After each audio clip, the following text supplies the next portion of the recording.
Stage 1, pressing for flight. Launch reactor on countdown 1. We are go for launch. Yes, sir. Reading you loud and clear. Clear. The clock has started. Five, four, three, two, one. Liftoff. We have a liftoff.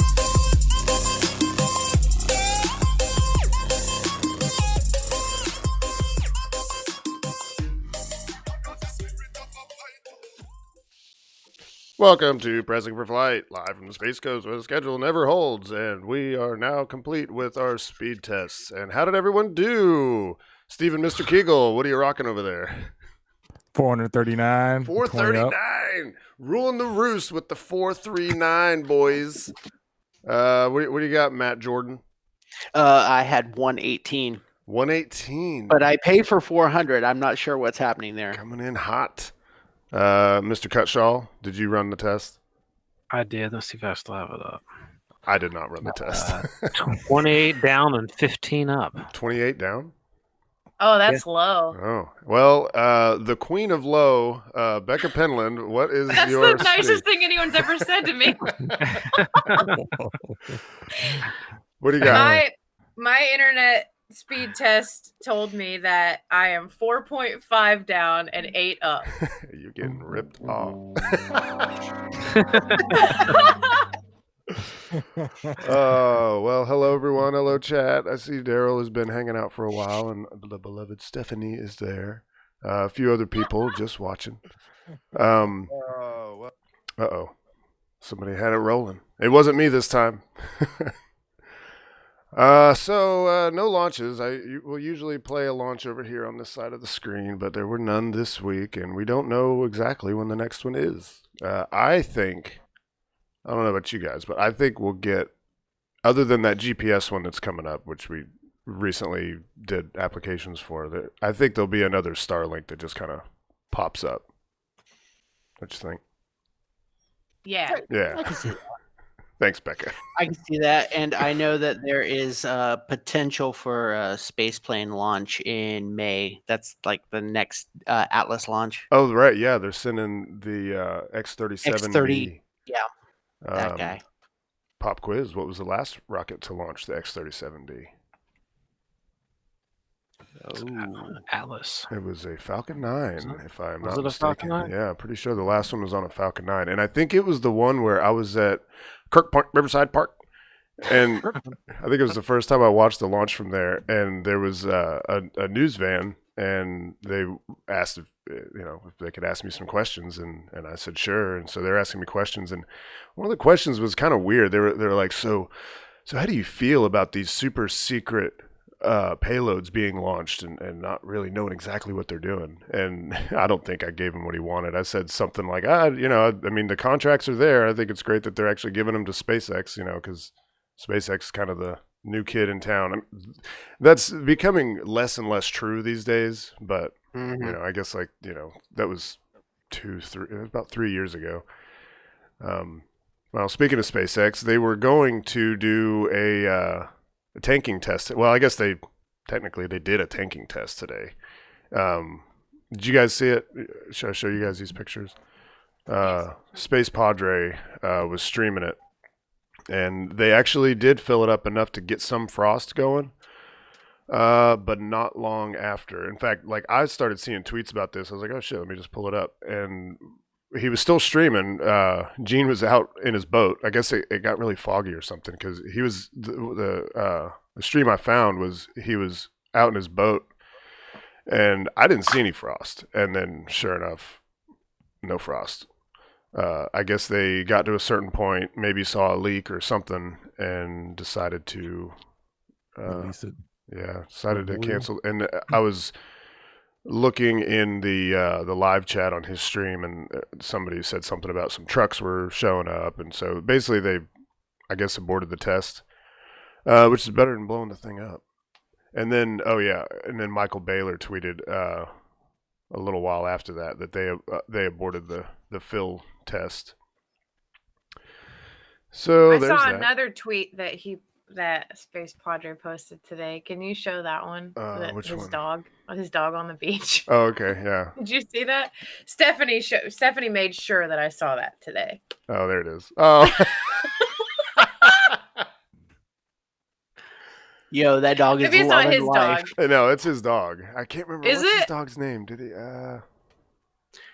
Dog's name is Barkley. No, I can't. Man, I hate that. I wish I could remember his dog's name. It's a great name. Great name for a great dog.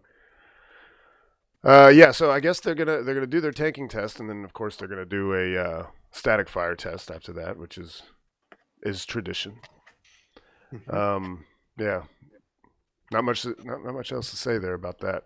But the big news that everyone is so stoked about just came out Big news. today. Dun dun dun! The worm is back. Yes, the worm. The worm. Super excited for the worm to get some flight time, man. Yeah, man, this is really cool. I'd love to know whose idea it was. Becca, the worm. Bring it back. Oh, I was about to look for my horse sound, Oh, but thank okay. you. No, we got you. Yeah, I got you. figured. I mean, I'm sure you've seen this logo before, but it was NASA? Yeah, the NASA logo. Yeah, Well, that's the 1980s shuttle era NASA logo. right. Let's My see. favorite. I pulled it up in Wikipedia to kind of get the history. Oh wait, no. Actually, I think this post is better. What NASA put out. They talk about how. Let's see. So the one that we know is this one up here, the meatball. That's just what they call it. It doesn't look like a meatball to me, but that's what they call it. I only like my meatballs blue. Yes, meatballs aren't blue to me. It doesn't make sense. Let's see. So it was 1975 that they wanted to make a new logo, and it had to do with. Okay, yeah. So in 1970s technology, it was difficult icon to reproduce print, and many people considered it a complicated metaphor in what was considered then a modern aerospace era. So they came up with this. They contracted it out to this firm, Dan and Blackburn, and then it actually received like a design award in 1984. And I think to me it's my favorite one. Let's see. Wait, when did they retire it? I should point out when they said they retired it. It was in like 1992. Okay. Yeah, Yep. so they retired it in 1992 and then just Right stopped before using the Hubble rescue. it. Yeah, because it was on the Hubble, right? I believe so. There's a couple photos here at the top of this article, and one of them definitely looks like Hubble. I don't know if you can tell, but it looks like it might be Hubble right here, right? Yeah, that definitely could be Hubble or like Space Lab. Oh yeah, it could be Skylab, Space Lab. Not Skylab, Space Lab. Oh, well, Space Lab. Space Lab was basically a lab that they would put into the payload bay, and it would just basically give them a floating lab that they would use. It was made by ESA, and not just ESA, but the German space agency. Yeah, part of the international. It was kind of like a test bed for the kind of science they wanted to do on ISS. Now, I was hoping to throw this out to the chat. Nobody blurt it out if you know it, but I'll show you anyway. He's wearing my hat. I think, yeah, I think this movie is why I really like that logo, because it takes me back. This is one of my favorite movies from my childhood. Greatest movie Okay, so you know it. Yeah, Love that movie. I got that on DVD, man. yeah. I've purchased it on Amazon. So let's see. Yeah, anybody in chat? Do you guys know what movie that is from? Where's that Jeopardy music when you need it? Well, while we wait, I was hoping to debut this last Thursday, but I got stuck at work, so I couldn't. But I bought a new shirt. Daryl got it. Oh, what do you got? It's got the space shuttle on Flight it, of and it Navigator. has. I just realized, because we're talking about it now. I don't know if I can show you. It has Yeah, the worm little logo. NASA logo. Which It's got the worm. that has the logo? worm? Okay. Yeah, it Yeah. has the worm logo on it. Oh, Daryl wins. Yes, sir. It is that is Flight the- of It's the on Disney Navigator. Plus. You got Disney Yes, Plus. You that- can watch it if you've never seen it. Disney it Plus is a has Disney it. movie. Yep. Yep, Disney Plus. I was about to say. They used to have the spaceship backstage at MGM Studios when that was a thing. Oh, the big the the big the silver. silver Yeah. football. The clamshell spaceship. I did a run and we ran through there and I took a picture. Oh Like, man, that'd be 'cause so you'd be able cool. to go where the tram used to go. Yeah, back there. So I For, got to like actually like touch it, and I was like, "Ooh." Catastrophe Canyon was back Yeah, there. that's the Yeah. Compliance. I wish Universal Who would did do the voice of something. the robot, which I can't remember his name right now. Pee Wee Oh, Herman. that was Pee Wee Herman. Yeah. Ah, well, I didn't think it was an answer that quick. Jeez. Oh, Pee Wee Herman. were we throwing it out? I'm sorry. Too late now. Yeah. I wish they would have kept that though. Like I wish they would have kept that, put it on display, like how Universal has the DeLorean on I'm display sure outside. It's probably Yeah, in that'd some be cool. warehouse somewhere. So Yeah. they'll It's figure out just something not to do as with it's not as popular. Like it's one of those movies I'll bring up, and if you didn't watch it when you were a kid, you have no idea what. That Yeah, movie no, is. I don't think when we watched that movie, my wife had any idea what that was. Yeah. Yeah, and unfortunately, it does kind of paint NASA in a negative light. Like it makes them like They are the bad guy. Bad yeah, guy. they're and it doesn't. I don't know. It's not like I think it's more of the one director is the bad guy. the guy. Yeah, Yeah, the main director guy. Everyone else is like, well, especially like the one girl that helps him out.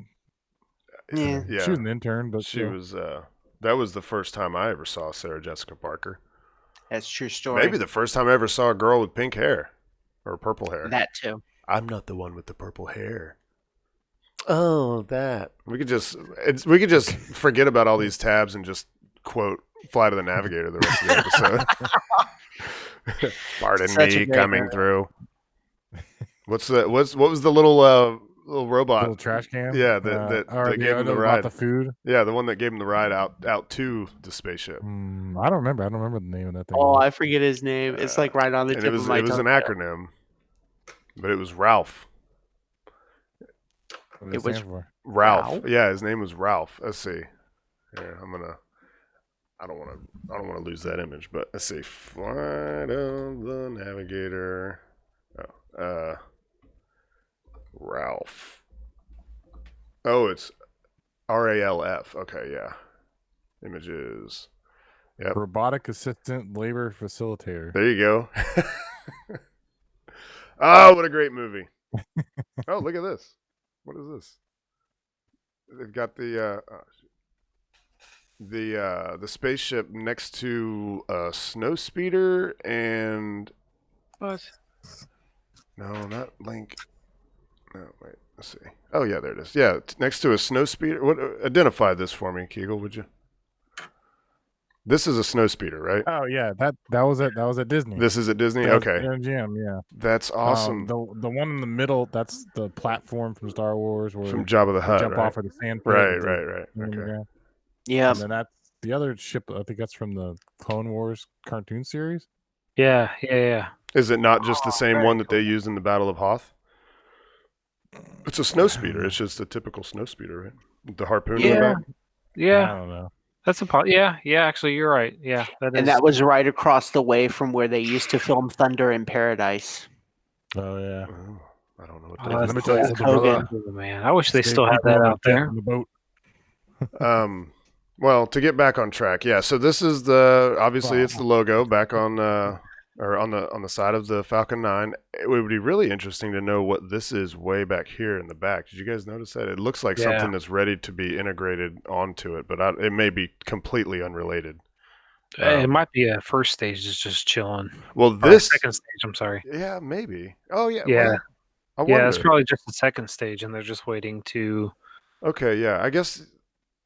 Yeah. Yeah, I'm that's- not seeing an interstage there, so they'll probably have the second stage separate. They haven't started vertical Wait, integration this yet. this isn't the They're interstage starting here. horizontal. I think this is the interstage here. It could be. Well, It it's looks like just the inside of the second stage, it could, yeah, that could but be. it's a weird angle. I think there's no grid fins on this yet because it's hard to say.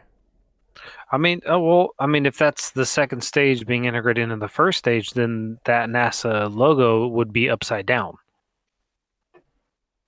You see what I'm saying? Because then the fairing would be going on top of that. So that logo would be upside down. So that's something else.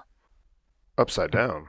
Yeah, it would be upside down because it would be sitting straight up. Well, I guess. Yeah. no. Well, it is kind of weird that like the letters would go up the rocket instead of down Yeah, the yeah. rocket. But I guess that's what they decided on. Because that's not the bottom. That's not the No, bottom. no. That's definitely the Yeah, top. that's what I'm saying. That would be the top. So when it stands up, it Harry would says be. it's the second stage. Maybe it's because forward is up, and so Yeah, I guess that makes sense. I don't know. I know, It is but the the one. SpaceX logo goes from top to bottom, but also the letters aren't turned this way either. Yeah. So I don't know. It's really cool. I think that's awesome that they would do that. And I saw Harry said in the chat that he heard that it was Jim's idea to do this. Cool. So for I what could see. that's I worth. could see Jim pulling Yeah. some strings and making that happen. Yeah, I think it's pretty cool. And I guess some new pictures were released. Were these just released today? Because they were the first time I saw some of them. Some of these Crew Dragon pictures with Bob and Doug. Yeah, I think those were released today because I haven't seen the ones with him with the gloves on.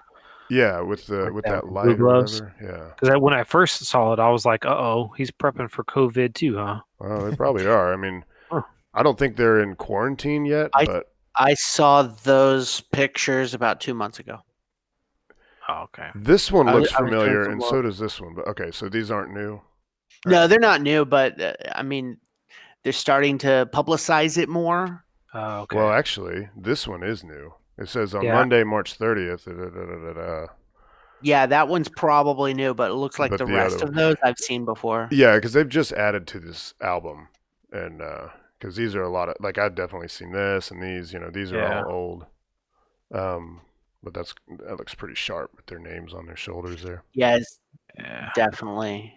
That's hot. Pretty cool. Let's Why does see. Bob and Doug seem like it should be like a morning radio show. Hey, Bob and Doug in the morning. Doug in the morning. Maybe We're they'll do launching that. your morning. Maybe they'll do that from the space station. Hey, welcome to the International Space Station with Bob and Doug. Hey. Now, I did read, I had it pulled up here. Hold on. That their mission profile has been like slightly extended. We kind of knew about that, but Yeah. just an extra, along with adding crew to the crew one, which we'll probably talk about here in a few moments. Right. Segue, whatever. I blew it. No, But, it's okay. It don't matter. Demo 2 has an extended mission profile, so they are actually going to be doing shift work.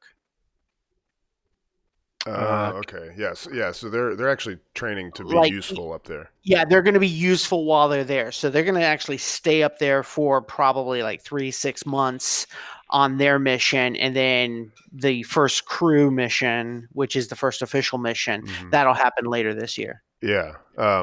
Well, So yeah, we probably should just talk about that. Oh, I don't want to. Oh, absolutely. Let's see. So where's Sibley is talking about apparently Oh. the is planning on completely shutting down the entire country. I think you're referring to as COVID-19, if that's what you're talking about. Typo. Yeah, I was trying to read Yeah. that while Matt was Yeah. talking, but let's see. The Blank- coronavirus is shutting down everything right about now. So It is. we don't know if this is going to be going off in May and if it's still planned. I mean, Florida right now is on complete lockdown, so I don't know. Yes. No, not till midnight. Not till Hour and a midnight. half Yeah. or so. Not until midnight, and then that lockdown ends on April 30th. So Yeah, and it's not a very strict True. lockdown. No. A lot of- no, SpaceX and NASA are considered essential employees. The people who have to be there, they are all considered essential employees. Right. That's considered. Well, Defense. they're not the concern. It's the crowds it's going to draw. Is the That concern. is true. That would be my concern too. They're not going to do it in the middle of all this nonsense, Yeah. but People Look- ain't going to stand 6 feet apart to go see a launch. They're going that's to not, be no, neck and that's neck. not going It to is happen. possible, It's except that when you're on a beach, it's There's different. enough room. Like there's so much wind on the beach that 6-foot thing is out the window. Yeah. Look at all the people that go on the side of the road. Yeah. It's never gonna Yep. work. no, The like first they would have man to launched shut down all roads since into and 2011. out of like probably 25 miles from the coast. Yeah, Daryl said, "How are y'all not on lockdown yet?" Well, governor was very reluctant to do it even though lots of people were pressuring him and lots of other states were doing it. And even with us being locked down, I feel like it's kind of lax. Like everyone from NASA to pizza guys, we're all essential. Yeah. Yeah, Like everyone, I'm communications, so I'm still going to work. everyone. There is a except there is a for- coral store down the street from my house. Coral. They sell coral. Uh-huh. They are essential. Yeah, yeah. So Hey, it's like man. everyone stay home except for essential personnel. And congratulations, you're all essential. Coral, as in like for your fish tank. Yeah, like coral yeah. as in what you Like- put into a saltwater fish tank. They are an essential store because they are a pet store. It's on the list of essential stuff. Yeah. Yeah, I guess I could see that. Helps people with their sanity, I Yeah, guess. pets need to survive too. Yeah. Yeah, it's Well, yeah, no, I completely agree with that. But the coral store is such a niche market. I just don't know how many people are going to walk in Well, there. and it seems like something that would be more for tourists anyway. And they're Yeah. and apparently, according to my roommate, No, Gun you're, shops is you're still looking open, at though. like they have pieces anywhere from $100 up to like $4,000, $5,000, $6,000 Yeah, for a coral's piece of yeah, coral. expensive. gotcha. Wait, question then. Does this mean that the animal shelters are open then? Because I promised my son, because he's been begging me for the longest time, I'm taking him to the pound, to the animal shelter, and I'm going to let him pick out a dog. Well, you can call them and find They out. call them and find So- out. They probably would accommodate like on an appointment type basis. I just said Yeah, my only most of them are stipulation is it volunteers, has to be yeah. short-haired. It has to be a short-haired dog. But he's been begging me. I got to get him a dog. It has to happen. Do It it. has to be an addition to the family. He's right. And that's something you're allowed to leave the house to walk a dog. We're going to name him Rocket. All right. You can go walk outside. You're not I approve. That. confined to be inside. You just can't gather. You can go for a walk. You can go for a bike ride. Oh yes, Yeah. Beagle. I'm right there with you, Klebby. No. Up No. there, further up, you said, "What's my name?" And I'm thinking that somebody mispronounced your name or something, so I'm afraid to say your name now. I think it's Klebby. I don't know. Baby. Klebby. Yeah. Let's talk about who was added. There were 2 people added, right? It was originally just 2 people on the first operational flight, and now there's 2 more, right? We got the JAXA astronaut, and then Crude one, yes. Crude one. the first Not D- operation. Are you talking about DM Yeah, one or Crew crude one The has first- added the 2 operational. astronauts. Crew They one. got a JAXA astronaut named Noguchi Soichi. Mhm. This let's see, hold on. Oh, just making sure I had the right gender. So his trip this is actually going to be his 3rd trip to the ISS. So yeah. he went once on a Soyuz and once on the space shuttle. Oh, cool. So back in 2005 on Discovery. And then let's see, where was the other one? It was originally Mike Hopkins and Victor Glover. Mhm. And then they announced also Shannon Walker. Right. Shannon was already on it, right? Or no, or Shannon was added. No, wait. Victor. She's right. added. Victor she's was added. added, or Victor was original, and then who was the other one that was original? Actually, they're in Mike this. Hopkins. Yeah, and it's these 2 that are pictured here. Right. Yeah. So Michael Hopkins and Victor Glover Jr. were the 2 originals, and then Shannon and the JAXA astronaut got recently got added. Apparently, the JAXA astronaut, because I'm not even going to try to pronounce his name because I'm gonna butcher it. Apparently, he's been announced for a while. Mhm. When we had made the post on Next Horizons, we had somebody come back like, "Oh, that's been known for a while," and I'm like, "Well, JAXA just announced it today, Mhm. so like maybe they had to work out something, some kind of a kink or paperwork or whatever Yeah, it was." probably something like that. Yeah, well, he ended up removing his comments, but anyways, like, yeah, it's just like it just got announced today, so that's why we're sharing Yeah, it. it was so. made official today. Yeah, Exactly. So yeah, now it's a crew of 4. yeah. Yeah. Was that it, Matt? Were you? It seemed like you were in the middle of something. No, that was it. I was Was just explaining who the add-ons were and who the originals were. Yeah, and I saw somewhere they're still looking to do that this year, right? Yes, Crew one. they're still looking at back half of 2020. Don't know how with the way everything's going if it's going to be affected, but it is considered an essential mission critical kind of deal. So it will get, as long as demo 2 goes as planned, that's going to be pushed to the top of the pile, and they're going to make sure that they have that ability to send people to and from the International Space Station. They don't want to spend the money that they've been spending. Yeah. Sending $86 million an astronaut to Russia. Yeah. It seems like it suddenly became inconvenient that Kennedy Space Center is in such an accessible part of the country. Like, it's not like in Russia at Baikonur. It's out in the middle of nowhere. Nowhere. Yeah. Yeah. So there are no tourists coming to see it. I mean, I'm sure some people make their way out there, but it's not like here where I don't think there's anything really you can do. Even if like people weren't allowed to travel here for it, because apparently, according to my roommate, they as of either tomorrow or the next day, you're not allowed to make reservations to come here. Like, you're not allowed to book hotels to come here if you're from out of state. Yeah. So I don't know. Take that for what it's worth. It was just, he told me that earlier, and There's the rumors that they're going to have National Guard at the main highways and making sure that you're a resident right, going in and out. Oh. which I feel like is what I don't know. We needed to be locked down a long time ago but Yeah. we can't. Well, I mean, they've had the National Guard up on Interstate 10 going into Louisiana for the past week. The one coming through, I believe it was Jacksonville, was like this last weekend. They put National Guard stopping people. Hey, where are you from? Oh, you're from New York? Yeah, you immediately need to go into quarantine, kind of thing. So Yeah. which apparently New York doesn't like when Florida and Rhode Island do that. So Yeah, they really want to come here. Let's see. Other pictures of rockets in factory settings. Tory Bruno did tweet out a couple photos today of the first flight Vulcan. These pressure tanks, fuel tanks, whatever. Not a lot of information about it, but he just said Vulcan is coming. Update from the Decatur rocket factory. The first liquid oxygen and liquefied natural gas, which is methane. Tanks for Vulcan Centaur's inaugural flight. Oh, this is for Centaur. Okay, this isn't even the first stage. Right? Am I translating that right? He's saying Vulcan Centaur, so this means this is just the upper stage. This isn't actually the first stage. yeah, that's going to be the upper stage. I was thinking maybe he was saying Vulcan Centaur as in, like, they call the entire rocket Vulcan Centaur, but I don't think that's what he's doing. No, These look a little too short to be first stage. Yeah. But somewhere in there, I think it was possibly the same day, and this is what's most important to me. Someone asked him what his favorite pizza was.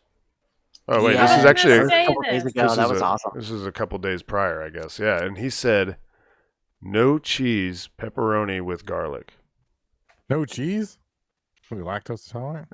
Maybe, but and I'm not sure how to judge his response, but I said no cheese, say it isn't so. And he said it's tangier, but a good combination is all about the cheese. So maybe it's just that's his favorite type because he likes it tangier, but he's not opposed to cheese. I don't know. I didn't want to press him on it because if it's just, if it's like a dietary thing and, it could be personal, lactose intolerant could be. Maybe I don't want to talk about it, but I didn't want to Maybe press. he just doesn't like cheese. Well, it's definitely tangier because I think It's I'm soft. somewhat of an expert on pizza. Somewhat. The cheese is a dairy-based, obviously, What? thing. Where do you and get that? It helps counteract the acidity of the tomato sauce. So Mhm. without the cheese, you have the full effect of the acidity. So it is tangier. The He's right about robustness. Yeah. that. Yeah. Yeah. Domino's sauce gives me heartburn now. Oh yeah. Okay. Can't eat it no more. Once again, Tory proving that he is the coolest rocket CEO on the internet. Yeah. Just don't call it solid. Oh, I forgot to pull that up. Yeah, I saw that. Yeah. God, Solid. Tell everybody about that. you just gotta show the pictures, man. Well, I don't know how to explain it. It was just like that's like something from like the 70s, man. Like, how do you not understand that? Let's see, how do I don't know, maybe hopefully I can find it in your replies because I feel like I You didn't didn't even know delete it, what did to you? say. No, I didn't delete it. I didn't even know what to say. I didn't even know how to respond. let's see. It Nothing is. like Aerojet actually responding to you with a funny comeback. Yeah, that's what's so awesome. Is Matt got replied to by Aerojet Rocketdyne. Well, it's probably some social Oh, media. yeah, person here we who's go. Probably like 22 years old. Here we go. Okay, yeah. So College intern. there was this video of Tory Bruno talking about the RL-10 on the upper stage of Vulcan, and then Matt was like, "Well, it's a solid engine. Congrats to both for making the perfect combination." And then Aerojet Rocketdyne chimes in. Like, oh, the RL-10 is a liquid upper stage engine. The AJ-60A are the solid rocket motors. But Matt meant solid as in good. And he was he took a screenshot and he put that in our little Facebook thread we have. Did they ever reply to that comment? No. They just liked it. Oh, they did like it. Oh, okay. Yeah, they just liked it. Okay. Well, that's good. Yeah. They're And like, okay. I was kind of thinking, maybe they understood. I don't know. It's hard to say. I think they understood, and they just threw on like 3 layers of snark. Mm-hmm. Well, technically, it's not a solid engine. Yeah, yeah, because it's. But he's I hope whoever chuckling typed as it he's was saying doing it. that. It is really funny, man. Like, who gets replied to by Aerojet Rocketdyne, and then it's something like that. Rocket people are a different breed, man. I'm telling you. Yeah. Then my response was solid as in good ... and Right. then they just liked that. I was just like, I was giving you guys props. Like, went all technical on me. Yeah. Saying it's a good combination, Isn't that kind of what you have to do as a rocket scientist? Like, you have to be technical. Yeah. Everything is technical. Yeah, you got to be precise. Yeah. That's it's good, man. I love it. That's just my saved stuff. Let's see. Oh, right. Yeah. Okay. So we got a new contract going out to SpaceX. Now, this is really weird, and I don't think we actually talked about this last week or whenever. There was news that came out that they had removed the gateway from the critical path for Artemis, and that was like we didn't talk about it. And on like every podcast I listened to, they were all like, "Okay, well, here's your sign that." Gateway is probably going away. Like, this is a way for them to kind of put it on the back burner, but a lot of things that get put on the back burner ultimately get canceled. But then like a week later, find out that NASA has awarded SpaceX with a contract to deliver cargo to the Gateway, and they have a new version of the Dragon that looks nothing like a Dragon, called Dragon XL. Ooh. And the only thing we have is this render. I did see someone kind of made their own render, but this is the only official render that we have. And one of the things that everyone keeps pointing out is like, okay, so this is the rocket. This is the upper stage of the Falcon Heavy, which, by the way, launch on the Falcon Heavy. It's always good news that there's going to be a Falcon Heavy launch. But it's got the docking port facing towards the rocket, which is odd. That is very odd, right? And then the trunk is on the back side, which would be the top.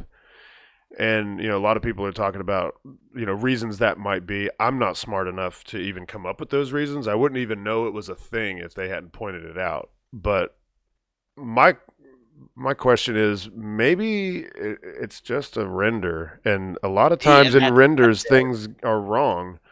Like, maybe they wanted to show the upper stage part on the left side. I should be sharing my screen so anyone that hasn't seen this can see it.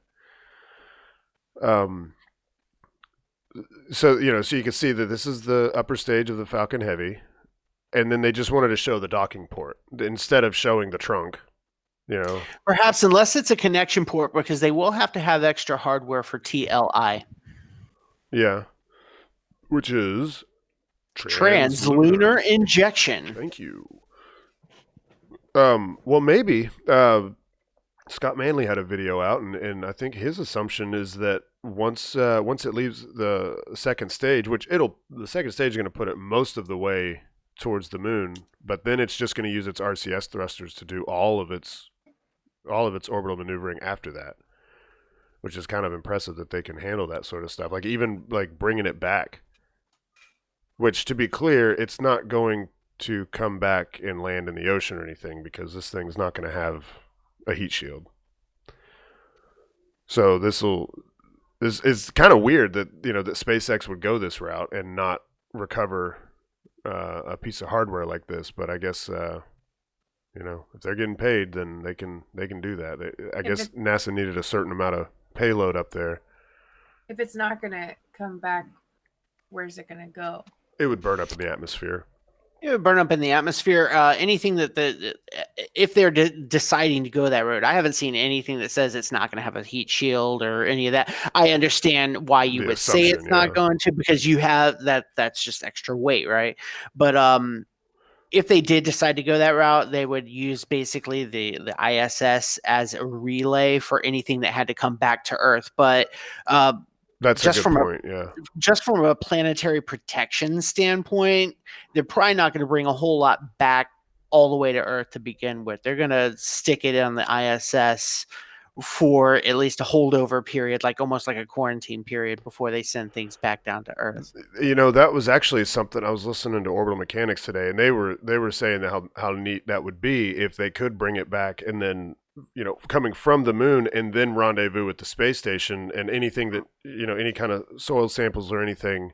And again, this is another one of those areas I'm not quite smart enough, but it made sense what they were saying, that they may not have enough delta V to match that plane with the space station, because it's 58 degrees or something like that. 58.2. Yeah.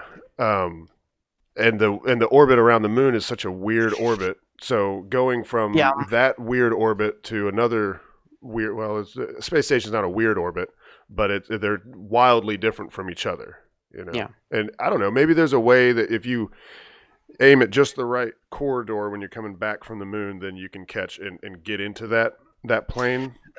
There would be a way to do that. Just from remembering how complicated the orbital mechanics stuff can be. Mm-hmm. You could do that. You would have to have a supercomputer to actually schedule and plan out that maneuver. Yeah. And the extra delta V, that'd be extra fuel. I mean, they'd be using so much fuel to do that kind of an orbital change that it might just be more cost effective for them to have the heat shield on there. Well, the assumption that they're not bringing it back down to the ground it comes from just the shape of it. Like that's not a naturally stable shape. If you re-enter with that thing, it's going to tumble and do all kinds of crazy shit.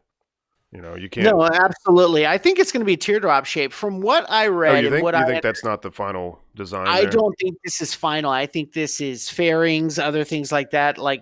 I'm not really sure. This artist rendering might just not be a really good artist rendering of what's happening, or we're misinterpreting what we're seeing. Yeah, that could be. And which honestly, because the artist rendering comes from SpaceX, I would think we are misinterpreting what we're seeing, because I cannot see SpaceX not wanting to reuse these Dragon XLs, especially they're considering they're probably going to launch 5 of these a year when the program's fully up and running. Oh, good. That means 5 Falcon Heavy. Actually, here's the thing I wanted to add about the Falcon Heavy. If you like watching Falcon Heavy launches because you like seeing the 2 side boosters come back, probably not going to be that kind of a launch. The side boosters are probably not coming back to land, if they're coming back at all. This could be anywhere from two side booster drone ship landings with the expendable center core, or it could be all 3 if they finally roll out the third drone ship. They could maybe land all 3 out in the ocean, or it could be completely expendable. We don't know. We don't know that yet. They have talked about the possibility of in the future there could be missions where they just expend the entire thing. Oh yeah, they had said that, and I think it'd be really cool to see 2 boosters landing on 2 drone ships in the middle of the ocean. I think that'd be pretty nifty to witness. But we're also looking at something that's probably 2 to 4 years away at the earliest. And in that respect, I think they might just shift over to using, Starship. And that's another weird thing about this whole thing is this wouldn't happen until 2024. And even with some delays, I would think that Starship will be operational by then. Oh yeah, absolutely. For sure. We'll have seen quite a few launches. I think they're saying Falcon Heavy because right now that's the proven variable. Yeah. But once Starship becomes proven, all the stuff is not like just backwards compatible, but SpaceX has worked a lot to make their modularization system good, so that if it's compatible for Falcon Heavy, it's going to be compatible for Starship. Well, yeah. We haven't seen what that Electron Heavy can do yet. That's true. Someone, Klebby in the chat said something about Elon just tweeted. I'm not sure what tweet you're referring to. I did just look, but the last tweet from Elon was retweeting the worm thing from Jim Bridenstine. But you wanted to see the orbit. I'm wondering, are you asking like the weird orbit around the moon, because it is a weird one? What is it? Near rectilinear halo orbit? Hey, watch your language.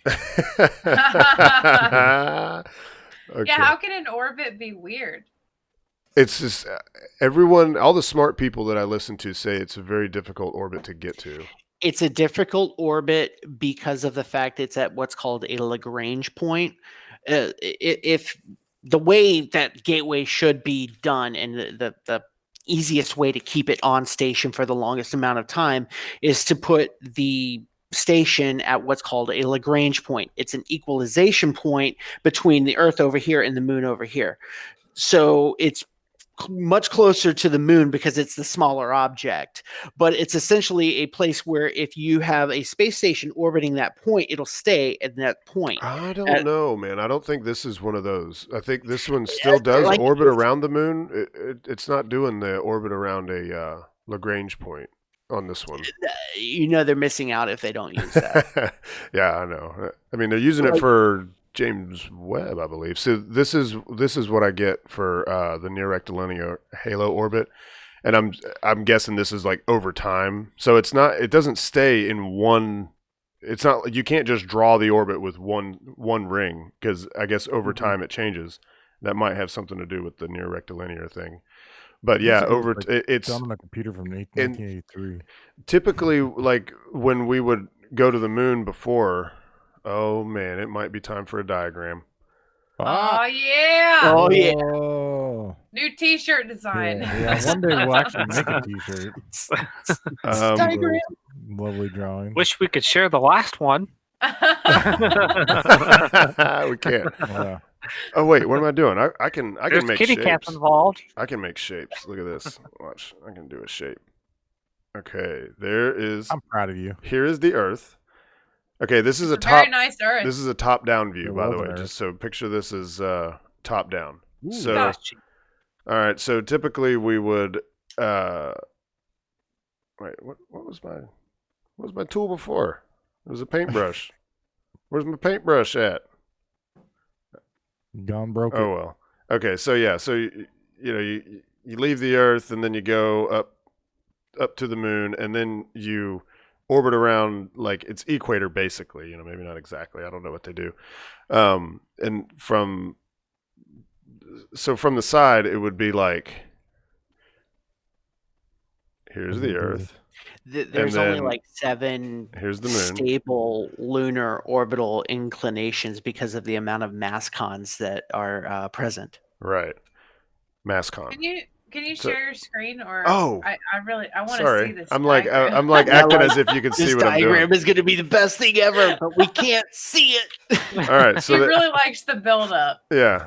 Okay, so this is your top-down view, and so the spacecraft would go and it would orbit basically the equator of the moon, right? And then from a side view, you leave the Earth and then you're going like this, and then you're orbiting around the equator of the moon. Does that make sense? Yeah, but how is it weird? Okay, this isn't weird. The weird one is this thing over here, where you have to get from here and then eventually get your orbit where it's doing something like this. How? The diagrams How do I've you seen, do it that? takes a lot of delta V, which is basically a lot of fuel. When they talk about delta V, that is like it's measured in like meters per second or kilometers per second. How much how much can you change your velocity? And velocity is speed and direction. So you need a certain amount of fuel, and they can calculate these things before the mission starts. They know exactly how much fuel they have, how much they need, and then they have some in reserve. And that's how much delta V you have for the system. Right? And these are terms that like smart people like Scott Manley and Everyday Astronaut, they use these. I sort of understand them, but I could never calculate them myself. But so it is very difficult because you could be orbiting here, but to get where you're going up and down, that north-south orientation, you have to do a plane change, and plane changes take a lot of delta V. You have to take that circle and tilt it, and you have to tilt it 90 degrees. And I don't know exactly how they do it. I'm sure there's ways to make it as efficient as possible, but the smart people say it's a weird orbit. And it's hard to get there. And that some of the people that have been against the Gateway project throughout the years, they've pointed out, like, why are we going to this crazy orbit that's so difficult to get to? Why don't we have something that's more reasonable? And I think NASA's response to that is this is more like a polar orbit. So, you can go – see, when you're going around the equator, you're never going to go over the north or south pole of the moon. But we want to go to the north or south pole of the moon because we have good reason to think that there's water there, because there's craters up there that inside those craters have never seen the sun. So everywhere else on the moon throughout the month, as the moon orbits the Earth, the sun will bake out any water that's there. But in craters that are hidden from sunlight, you can actually have frozen water there. And so that's why we want to be at the poles. So from those polar orbits, then you can more easily drop down to the surface. You can go North Pole, South Pole, doesn't matter. I think when they talk about it, they say they want to go to the South Pole. Yeah, the South Pole's got a couple of craters that they really think contain a lot of water, and water essentially is fuel. Right. Water becomes fuel. It breaks down into fuel with the simplest methods, just electrolysis. It seems like cheating, doesn't it? It's like, let's take this water, it's hydrogen and oxygen, let's split it up into its individual parts, and then when we burn it, the output, we're going to put it back together. Yeah, the output is water. It's like, yep. That is so nuts. So water is that the only way is to do the weird orbit? That's the only way to achieve what they're trying to achieve a polar orbit on the moon. That's the equivalent of what would be a polar orbit on Earth, is this special orbit he's talking about. Yeah. In order to get to the poles, you have to do that. If you're orbiting the equator, you can't go down to the poles. You have to tilt the plane of your orbit this way. So that whenever you're over the South Pole, then you can drop down. It's not drop straight down. You start dropping down here, and then you kind of come in shallow and soft land. And they can definitely make sure that they have enough fuel to do that. Oh yeah, it seems like they'd need quite a bit because you'd have to use fuel to do that the part to make it go down further than the typical orbits. But how many times does it have to do that before they can? Well, so part of it'll be 2 delta V's. Yeah, right. It takes the same amount of energy to slow down and land as it does to take off and get back to where you were. Maybe it takes less to get back to where you were because you have less fuel, therefore less mass to lift. So it takes a little less energy to get back, but basically the same. You're going to need to burn for the same amount of time. But one of the purposes of the Gateway is that it can be a place for us to stock fuel so that when spacecraft get there, they can refuel and then go down to the surface. And then whenever they come back, they can refuel again and then go back home. So it makes sense to have this gateway. It's just a lot of the people that are against it say that it's going to slow down the progress of getting to the moon. Like, we'll never get there. I don't think we'll get there in 2024 anyway. I'm sorry, Jim, but I don't. But a lot of people think that if we wait to build Gateway, then we're definitely not going to get there by 2024. It's just a speed bump that Congress is putting up, or whoever's making the plans is putting up to keep us from the further goals of Mars, which is something that a lot of people think that we don't need to go to the moon to go to Mars. Right. There's no benefit to us going to the moon first. In terms of delta V, there's definitely no benefit. It actually takes more delta V to come out of a lunar orbit than to go to Mars directly from Earth. Yeah, because you can fly out to the moon, and you can have the moon catch you. You know, you can get caught by the gravity of the moon, but if you don't do anything at that point, it's just going to sling you right back, or sling you off somewhere else in space or whatever. But you have to burn your engines to be able to be captured into orbit around the moon. You have to slow yourself down, essentially. Yeah. Well, if we did it in 1969, why is it so hard to do now? Well, because back then it was, let's do it, let's land and get back and do it as quick and dirty as we need to. And they now didn't care where it ended up. Yeah, exactly. We weren't trying to do it sustainably, and now we're trying to do it sustainably. We're trying to make it where set it up so that there is enough infrastructure that it. Well, I think part of it is they want to try to get everyone caught in the sunk cost fallacy, which in this case would be a good thing. Be like, we've already got this gateway, we've already got all this infrastructure, we have to keep going to the moon, which I think would be a good thing, because then we would learn how to live and operate in space without having to go all the way to Mars to do it. Oh, absolutely. Like, that's kind of what you look at as the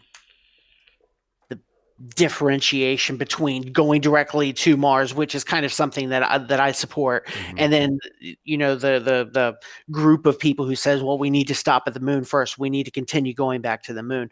I think both are paths that we need to take. I think there's a different way to get to each one, but I think if we go to Mars first, we're going to end up doing, put the boots on the ground, put the flag up, come back home. Yeah. And then 50 years later do something. Yeah. And that's not the way you need to do it with Mars, especially with Mars, because it is something that fascinates us so much, and it's somewhere we know that we could at least get out of the ship and not die. Like, you can't do that on Jupiter or Neptune or Venus or any other planet, but Mars you can do that on. Yeah, you can get pretty close. That's something that we need to take a very specific approach, and I think there's a lot of consternation and arguments that happen within the community saying, my method's better, and what ends up happening, and this gets into the political stuff, is that the people who have specific ways they want to do things rise to positions of power. And then they can say, yeah, we're going to do it my way. And since I'm in charge, yeah, we're doing it my way. Right. That happened with the space station, because there was an idea that with the ISS, we could launch it as one big piece. You put a shuttle, you put the shuttle stack together. You put 5 shuttles together. Well, actually, they had a plan under the original plan, because the space station has grown into what it is now, but that wasn't the original plans for the space station. Right. They could stick everything onto not even a shuttle, put it onto a Saturn stack. And all you have to do is one heavy lift launch, and it's there. And you don't have to have the space shuttle doing 50 missions just to put together the ISS. Right, but it wouldn't have been as big. It definitely would not have been as big as no, it ended up absolutely. being. They would have had to put several. It would have been several launches, but they had the hardware and they had the ability to do it. But because the person who was in charge of making that decision had the idea that they liked using the shuttle, they needed the shuttle to do it because that fills out their launch manifest, because they took a gamble on, everyone's going to want to launch their stuff on the space shuttle. Yeah, everyone did until Challenger. Yeah. And then Challenger changed the game. And then wasn't there some law at some point that certain things had to be launched on the shuttle? You didn't have a choice? Yeah, certain things had to be launched on the shuttle, and there was no choice because it was written into law, because the shuttle lacked a launch manifest, because it was cheaper to use Atlas and Delta. It was cheaper to use those things. So there was a law put into effect. Any DoD stuff had to actually launch on the space shuttle if it fit into the manifest. Yeah. So does that make sense now that Becca's gone? Yeah, I Where'd she got go? into that. I apologize. No, it's good, man. Like I need to take a breath. I like to explain. Like it's one of these things that it changes. It seems like every year. Like I don't know if it's even been a year since Artemis has been a thing. You know what I mean? It hasn't, because Artemis, wasn't it like they May of started last making year or those something? changes about the same time that the president was really formulating the idea for Space Force. And then a few weeks later, he's like, "Wait, why aren't we going to Mars? What are we doing going to the moon?" And confused everyone. It did. That's kind of like a problem that hinders space exploration is our specific system of government. I'm not saying anything about like communism, but the fact that our leaders can change every 4 years. Yeah, and they never want to continue with the previous. And they never want to continue stuff. with the previous administrations. They want to put their own tweak on it. Every president wants to see if they can be Kennedy. Right. When it comes to putting boots somewhere or doing something amazing, but the problem is you really can't get those. Yeah, you can't do that. Not in the way the political climate is. Yeah. It's become so politicized that it's very hard to get anything done and to make any progress. And it's not a competition. The reason that it was able to be done back then in that way is because it was a competition. It was there was a clear and present danger with Russia. So this is our way to show our technological superiority is we can go to the moon, and then everyone got behind it. And now there's absolutely. it's not that way. I mean, I could see if it maybe. If there is going to be competition, it's going to be private competition. Or possibly China. It could be China could spur us into action. Currently something going on they call the Asian Space Race or the South Pacific Space Race. And it's a race basically between India and China and Japan to put people in space, to put space stations in space, because all three have big plans. In India and China, they've gone a long way towards their big plans. They've done some great stuff. Japan has done some great stuff, but they really haven't gotten the staccato of the launching things down yet. They do it mostly for earthbound services and putting up communication satellites and stuff like that. And they don't focus as much on the exploration portion. Yeah, they don't launch very often. They do have a cargo vessel that they send up from time to time. They do. But there will be a private competition, and I was kind of gonna. But the problem is it seems like with the competition is going to be like competition for NASA contracts, like I don't think any of the companies can just do it on their own. I mean, if SpaceX could do it, if Starlink works out and they have all this money coming in, I guess Blue Origin could do it if Bezos decides he's just going to fund the whole thing, so it'd just be a race between those two. That. Yeah, he's been doing that. And didn't it come out that like last year, even though he says that he's pumping $1 billion a year into it, like last year he actually did like $4 billion. Yes, absolutely. He's spending a lot of money, but he knows what he's a lot like Elon Musk. He knows what he wants to do, and he has an end goal in mind, and he's making the moves that it's taking to get to that end goal. Right. Let's see. We're close to, if not over an hour. Let's get to our newest segment. How has coronavirus screwed things up now? What did Corona do this time? Yeah, that's what it was. Yeah, sorry. Darn you, Corona! What did Corona do this time? So Corona has affected OneWeb, which oddly enough, they just launched another batch of satellites, 30-some, it's like 34, I think they launch at a time. And that was like the day after it came out that they might have to file for bankruptcy, right? Then it was like OneWeb might file for bankruptcy, and then the next day they had that launch on the Soyuz to put up 34 more. So now they've got 78. No, I think they do. No, it's 30. They do 34 at a time, and they launched 4 in a separate. So they currently have. That's what it was. Yeah, 74. 74 up. Yeah. But as we were kind of talking about this on our own little chat thread that we have, it doesn't necessarily mean that OneWeb is done, but as this Ars Technica article points out, they are where was it? They're actually going to try and sell to someone. They're going to try to get someone to just buy the company. Or maybe that was it. That might have been a different I know article. at least one launch company that would be very interested in picking that up. You think Blue Origin might?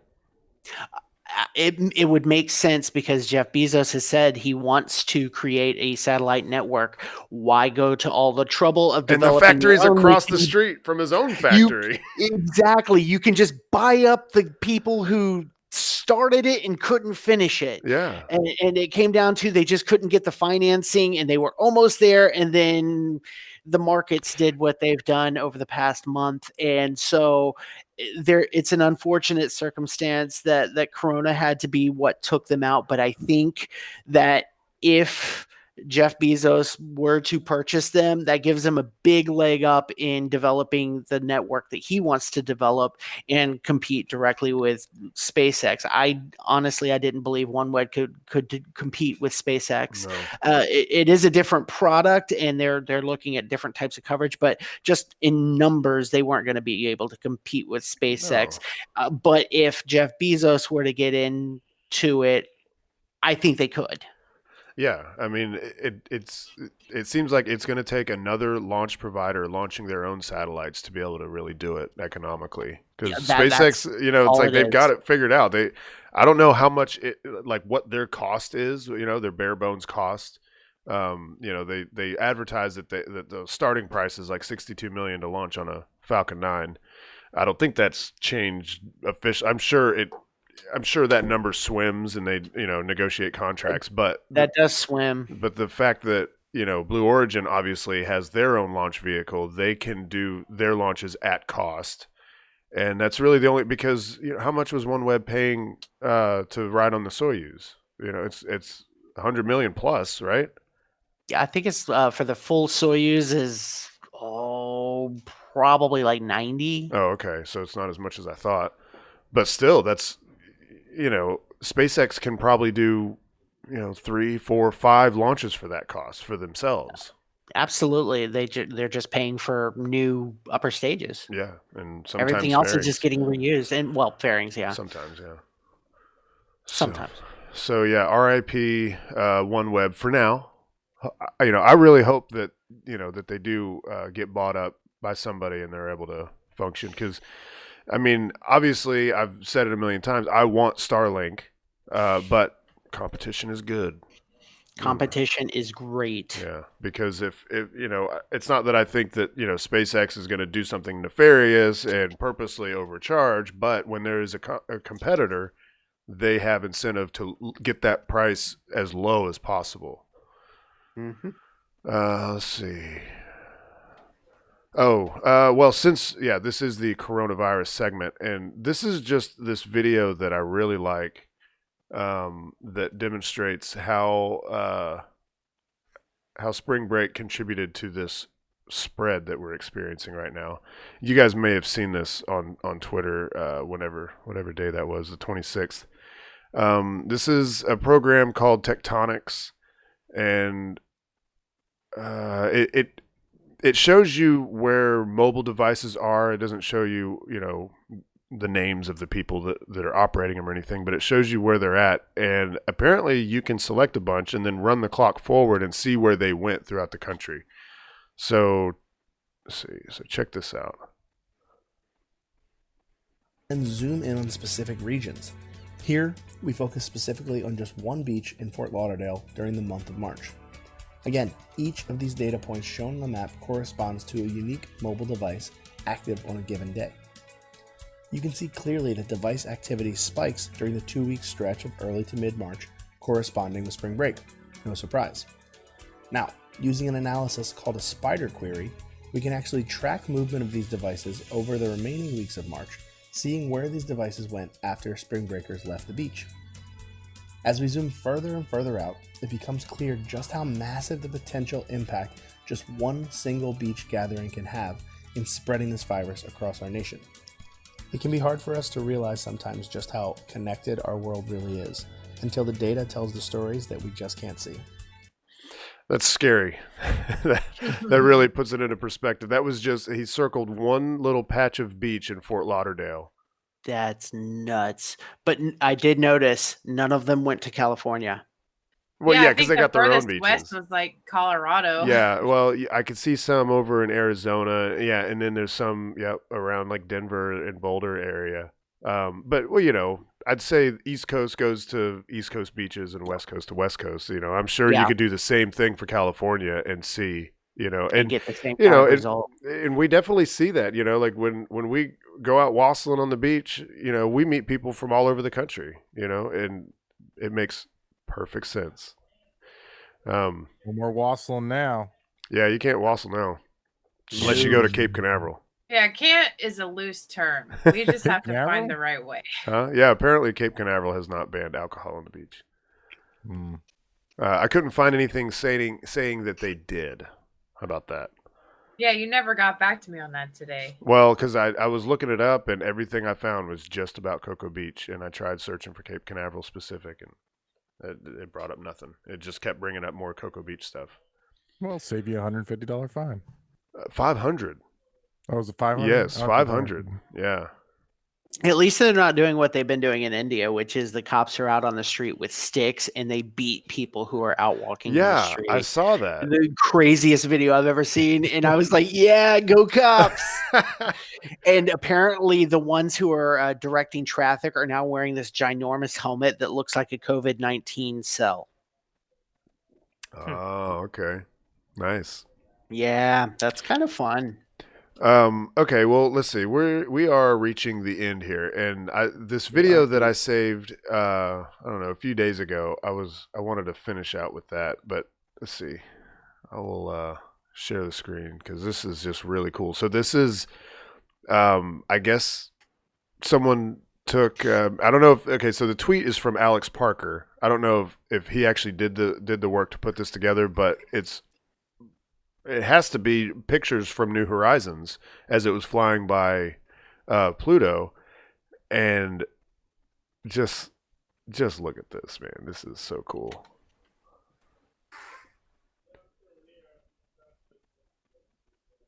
You get into different features here in a bit. Yeah, here you get some mountain ranges. That is just beautiful, man. It's incredible, and it's like this, man. It gets to me. It's like this world that's been out there and nobody's looked at it until now, you know, until this time. Those craters are ginormous. All right, and that was it. Yeah, so that's how we'll close that. I'll keep that running there. Let's see. Anything left in chat? Oh yeah, the SoftBank. That's right. I forgot to mention that was what OneWeb was kind of hoping that SoftBank would bail them out, and Pluto. Well, Pluto's a planet. They already gave them some money. Pluto. I don't really care if Pluto's a planet or not, but according to the definitions at this time, it's not. The official IAU designation, Pluto is a dwarf planet along with Ceres. Yeah, exactly. There's a lot of other bodies that fit the same description. Back in 2016, SoftBank funded them $1.2 billion. So I think what it was is they may have helped him out, and they may have been able to offer him some more funding, but it was because of coronavirus that things are so uncertain right now that they weren't able to offer any help. Well, SoftBank, man, they own all kinds of stuff. They're huge, yeah. It's a huge bank, but it was billions. They were looking for billions more. It wasn't going to be just a couple $1 million. It was going to be billions. But I'm over here trying to talk while muted. You can't do that. No, you can't. I mean, you Your can. mouth goes and nothing comes out. Hey, just in case anybody needs one last look at the diagram, there you go. Thank you. All right, Kegel, you want to play us out? Thanks, chat, for being there. We appreciate you. Thanks for those Bye, likes. guys. I see We it. love you. We love you. Yuri's night. Oh yes, thank you. Yuri's night coming up. Yeah. So what we're gonna do? We've been talking to Seth, or I've been talking to Seth from Rapid Unscheduled Discussions, the Ruds podcast, and we're gonna team up. And the way we're gonna do it is we're gonna watch the stream, whatever it is that they do for Yuri's night, in place of the show. And then afterwards, we're gonna do kind of like a big hangout, and we'll stream it to our own. Like we'll stream it here on Pressing for Flight. They'll stream it on theirs. So check them out. Daryl is actually in the chat. If you guys don't know, he's part of that show. So yeah, look for that. We'll tweet it out. So make sure you're following us on Twitter. Make sure you're following them.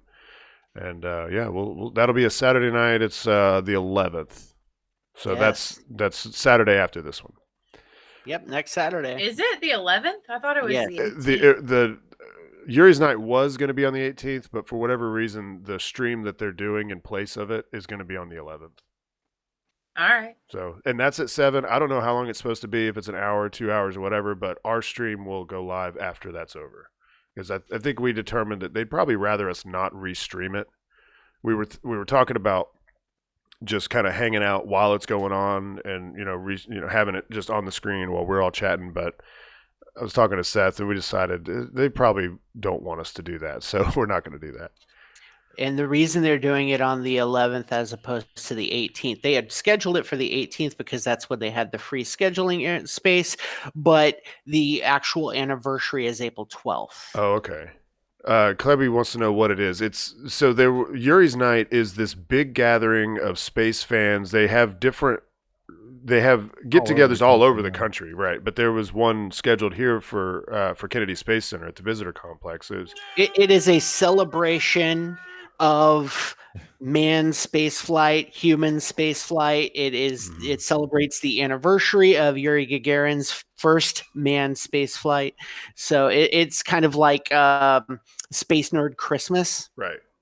And this is going to be all of our first time going, except Matt has been to one. It was going to be my first time. Yeah, I'd never been. Yeah.